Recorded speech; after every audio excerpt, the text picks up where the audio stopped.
I'm sorry, Miss Schmitz, but your son has died in an airplane accident. Words a mother only knows as her worst nightmare. As I stood there, staring at the police officers in disbelief, I soon feel as though I'm having an out-of-body experience. Wait, what? Are you sure?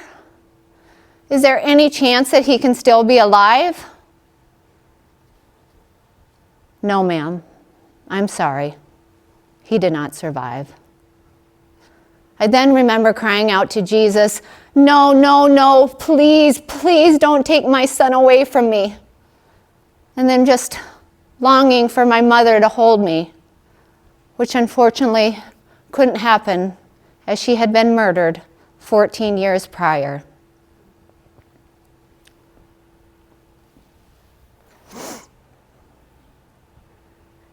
It was August 16th, 2009, just a normal summer day. We wanted to spend the last weekend together, so my boyfriend Todd and I had made plans to take my two sons, Curtis and Tristan, or TJ as his friends called him, to the water park that afternoon. Todd was a pilot and had asked Tristan if he wanted to go up for an airplane ride before the water park. Tristan never hesitated and said yes.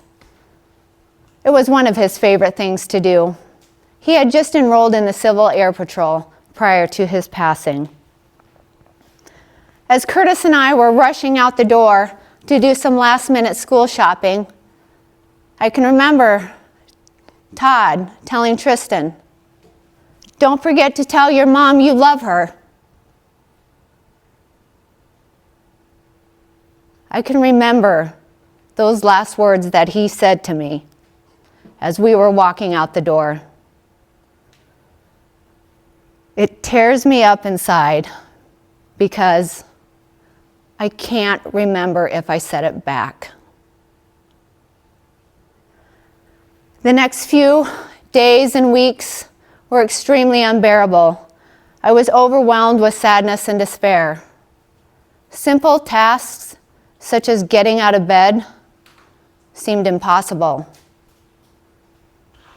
I felt completely numb. If it hadn't been for my 10-year-old son at the time,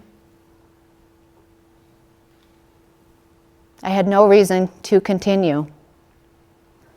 But he needed me as much as I needed him. Not only was I missing my son, but Curtis was missing his brother, his best friend, his partner in crime, his footsteps to follow. Curtis was so brave. I think he thought he needed to be strong for the both of us. And he was. I call this empty in grief. Just when you think life should stop around you, it doesn't. So we continued the best way we knew how, taking each day at a time. I was able to feel some of my loneliness when I married my loving husband and gained 5 amazing stepsons. The sense of loneliness started to fade some for my son and I. I was able to redirect my thoughts more on the positive, letting those waves of grief come and go. It was hard talking about TJ and our memories, but I didn't want to block them from my mind either. I wanted myself and others to remember him always. And I call this healing through grief. One day I decided I'm going to start going on short runs to clear my mind. It became a good outlet for my anxiety, depression, and pain. I entered my very first race and thought, I'm going to dedicate this race to TJ. And so I did. I felt his presence more than ever that day. It was just what I needed. and had been searching for. Race after race, finish line after finish line, I ran with my angel. I dedicated this wall to him. Every one of those medals we've won together. I've been able to make new running friends, travel to different locations, experience the good, the bad, and the ugly of running. In those tough times when running got really hard and I didn't think I could make it another mile, I thought of him and how life can hurt and seem so unfair, but then feel so grateful and blessed to have had him as part of my life. I learned in what losing him helped me gain. To give it my all in life, live it to the fullest, and never give up on my dreams. This last May, I traveled to North Dakota to run the Fargo Marathon. As always, the day before the race, I went to the expo to pick up my bib. The lady at the counter handed it to me, and I glanced at it. I'm like, why does this number seem so familiar to me?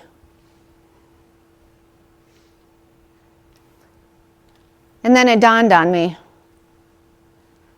8/16, August 16th, the day I dread every year, the day Tristan passed away.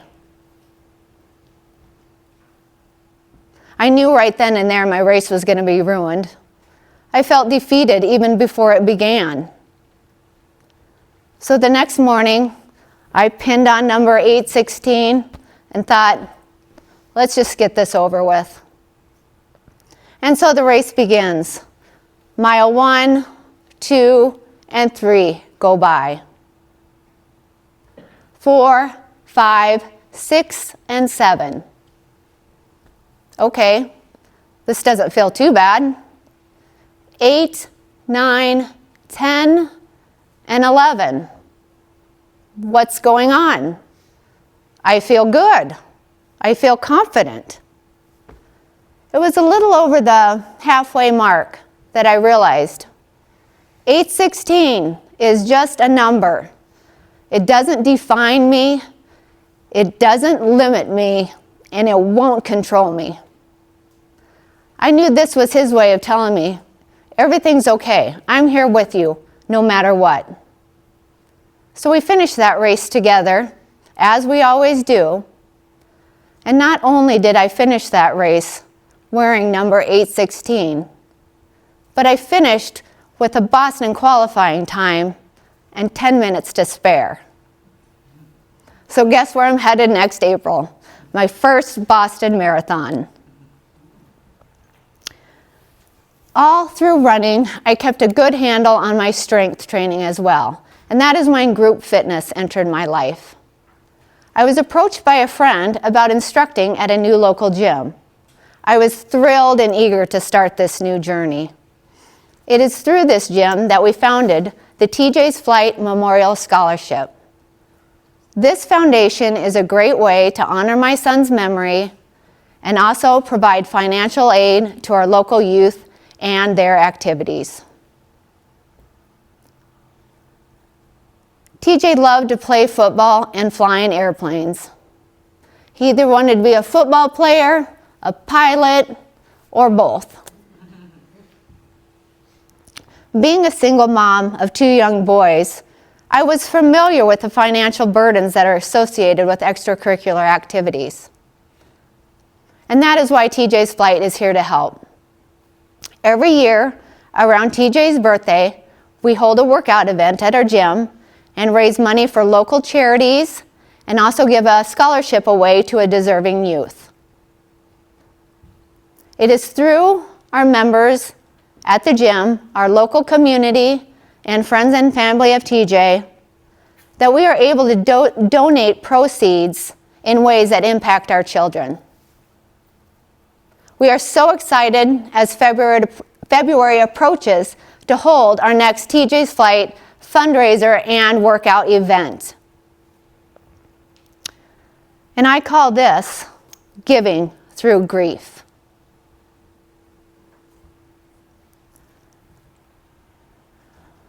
And actually, if I think about it, my whole story is about giving. Giving up someone you love, giving a new life a chance, giving it all to your passions, and giving from the heart to help others.